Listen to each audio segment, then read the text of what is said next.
All right, good evening or good afternoon here. So I'll give you the, we'll start with the injury report. Here's what I have for you. All these players are improving, and then we'll see how they get through the week here. So Joey Bosa, Terrell Bernard, Joshua Palmer, and Spencer Brown. And then Cole Bishop left the game, didn't return. It was mainly cramping that was going on there, not an injury necessarily. So he should be okay as we move forward here through the week. So with that, time is yours. Is Cole doing better today? As far as I know, I have not seen him, but as far as I know, yes. Entering a overall big weekend, but facing the fact that the AFC East is on the line on Sunday, how encouraging is it to know that this team has learned how to win with the injuries and the way it's won over the past 2 weeks? Yeah, I think it's an important thread of our team. We've always been a tough football team, tough organization, something we take a lot of pride in. And in order to play well down the stretch, and handling some of the situations and managing those things that you mentioned, is you got to have toughness, and that's an important piece of playing good football. There was a video on social media. You were right there on the sideline where, as you watched Josh approach you on that throw to Khalil, on fourth down, the touchdown catch.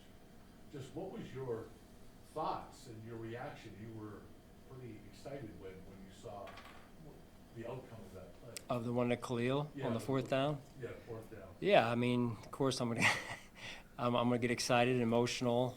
It's an emotional game. You try as a head coach in particular, you try and keep your poise and composure, because that's what's needed in most of those situations. But at the same time, it's important that you show your emotion too. I remember growing up, had a baseball coach one time that was, let's just call it subdued. And even as a young kid, I was like, I'm not really feeling that, So that's just who I am, and believe me, there's a lot more going on inside than sometimes people see on the outside. But that's part of the job too, and making sure I'm putting the team first in the situation that's at hand. Part of what made that play so incredible was the audacity of the throw. Audacity, that's a great word. Are you past the point of, I don't want to say questioning those decisions, but just like being back and being like, anything that he decides to do out there, go? That's not far off, really. Even the last play on the 3rd and 15, he's just got this it factor that is hard to question and hard to defend. So it's just a special quality that not a lot of people have, not a lot of players, not a lot of performers have. And what I would point out, though, as a bigger picture item, though, is within those plays that everyone's saying are wow plays and only he can make those plays, are the checkdowns that were thrown when they needed to be thrown, or the ball that got thrown away earlier in the. And I'm speaking like a true coach, I know, but that's the balance of discipline and him being so special, right? When you can do these plays over here, it's one thing to run around and make these special plays. It's another thing to go, hey, when the situation calls for it, there's my check down. I'm throwing this ball away in the high red zone yesterday when we get a chance to play another play. So that is, to me, the combination of an elite player playing at a high level. And staying on the topic of Josh, along those lines, Sean, 3 of his best, at least statistical performances this season have come against the Ravens, the Chiefs, and the Bengals. So that's Lamar Jackson, Patrick Mahomes, and Joe Burrow. And I know he doesn't play defense and he doesn't play those guys. Yeah. But is that a coincidence in your mind that when the opposing quarterback is among the elite in the game, that Josh seems to raise his level? It's taken you 8 years Jay, to. No, you're right. You're right. He is very competitive. Early on in his career, we used to talk about, hey, let's just play the defensive coordinator, let's play the defense you're playing, not the opposing quarterback. And he's just matured so much and developed so much. He knows what he needs to do to get himself just right for those games. And no matter who the quarterback is on the other side, but I'm sure in this case, he's, and I'm sure I know that all those the quarterbacks that you mentioned, they all feel the same way about each other. They have a tremendous amount of respect for each other, but they want to beat each other. So it's great to be able to watch those games unfold when you've got elite quarterbacks going against each other.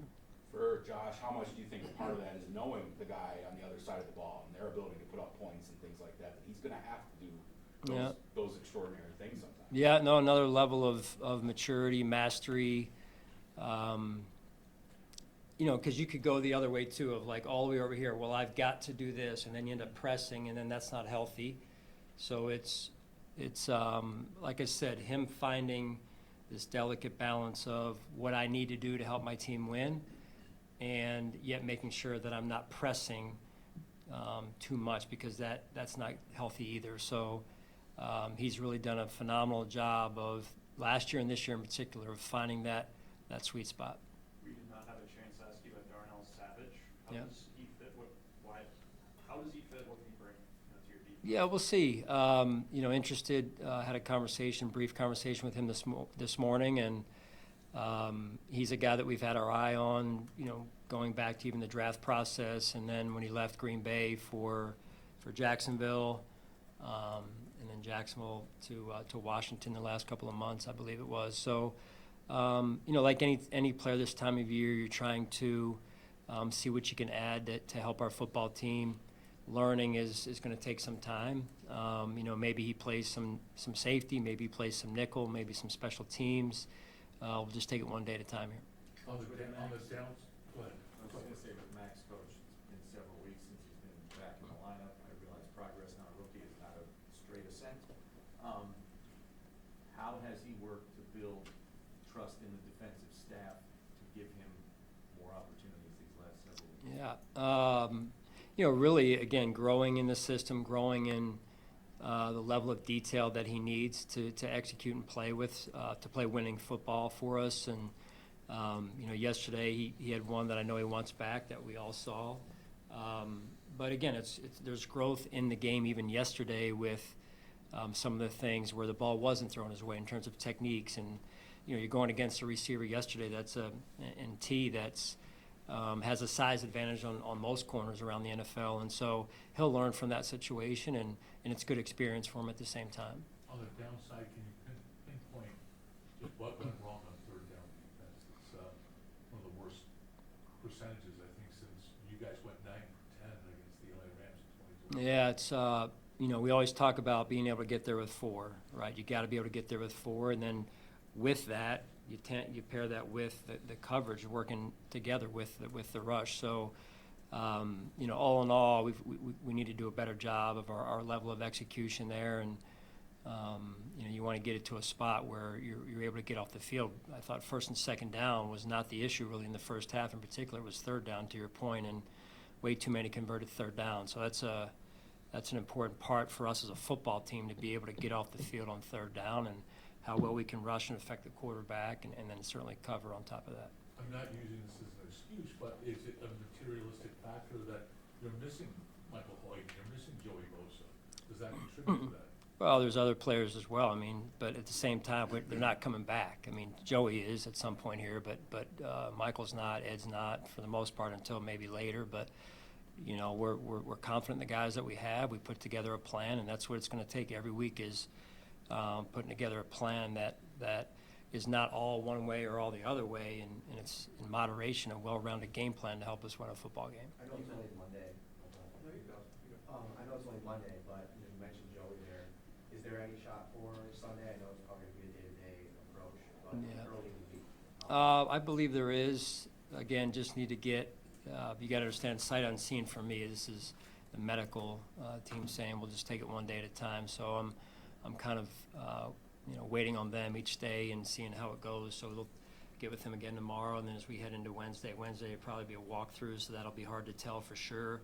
But at least he'll be able to get out there and do the walkthrough at least at this point. So we'll just take it and see how it goes here. Would you say the same about the other injured? Yeah, the other guys, those first, was it 1, 2, 3, 4 guys? Yeah, they'll all be in about the same boat. You mentioned you get there with 4. You're not blitzing, I think it's only 3% more this year than you did last year. But in terms of, I guess philosophically, how have you evolved in terms of, simulated pressures, this guy, like kind of using it as a change-up? Has it changed at all the last handful of years as offenses have evolved? You're always trying to evolve with the offenses as they evolve, or actually before they evolve to the point that you're trying to be as a defense. I'm an aggressive guy. I've come from a system with Jim Johnson in Philadelphia where we pressured a lot. At the end of the day, you never want to be, like I said before, all the way over here or all the way over there, because it gets predictable. And against, honestly, elite quarterbacks, most of them, you need to be able to get there with 4. And when you watch the Super Bowl, that's usually what happens, and it's a great reminder of what you need and how you have to play. So, that's a big part of playing winning football. You've had success with that corner blitz on early downs. How does that help the entire defense, being able to throw that at a team at any point in the game? Yeah, I mean, a big part of playing in our defense is corners that are tough and corners that'll tackle. So if you're going to blitz the corners, they better be ready to tackle in the run game or in the pass game, as you saw some of it yesterday. So obviously that was a huge play in the game, and I thought Bobby made a great call, and CB executed at a high level. So it is it's a chapter of our defense, and some people won't blitz their corners because of whatever reason, but we believe that's part of what we do. I know you mentioned Dalton last night, but just having him back out there, what was his impact on the offense? You felt, and did he make the right, making the right strides now going forward Yeah. to stay out? Yeah, again, from what I could tell and in talking with Nate, our trainer, no concern about Dalton moving forward, coming off that game. He was in a good space yesterday. He was vibing, man. I even watched the replays of some of his plays, and he's catching the ball. He's kind of, getting the crowd into the game, and the execution was really high, especially amongst the tight end group, and that was really good to see and much needed. We needed that going against that defense in particular. We pivot to this week, and they're built a little bit differently than the defense we just went against. So we're going to need to get some production from some different positions as well. You spoke about Christian Benford's execution at a high level in yesterday's game. What has impressed you about just the detailed approach that he takes to football? Yeah, he is very, very committed to the process. As you guys know, he doesn't say much, but very focused young man and on his job, and it's been really a joy to watch him get more and more comfortable in this position in terms of how we use him as a corner and what he does week to week for us, and then not just the pass game, but the run game as well, as we talked about tackling earlier and some of the plays he's made for us. You get a pass for leaving his feet? When you make a play like that, yeah, he gets a pass. Well, he apologized last night for doing it. I heard that, yeah. That's we tell him, or we'd say, hey, listen, if you do it, you better make the play, and he certainly made the play. So there's just different techniques you use against different quarterbacks, and he made a heck of a play. Whether it's his play or just the type of person he is, I know he's a talker within the team, not to us. But how does he kind of elevate the standard of the defense as a whole? Well, he's a pretty serious person, and again, you're around him enough to see his personality, but then he gets with his inner circle, and then he opens up a little bit more, which is also cool to watch. And those guys ride with him. They do. They have a ton of respect for him. He has a ton of respect for them. And what I love about CB is, where he came from. Physically, where he grew up, and then coming from Villanova, and wasn't a first-round draft pick, came in right away. I think he started in his first season, at some point during his first season. The way he's worked, got a contract this off season, and that has not changed him. And so And then he hears, you know, we're all human. He hears some of the questions that were going on early, and he just continues to put in the work and keep his head down and improve. And, you know, we're just excited to have him and real grateful for him. All right, thank you guys. Thanks, guys.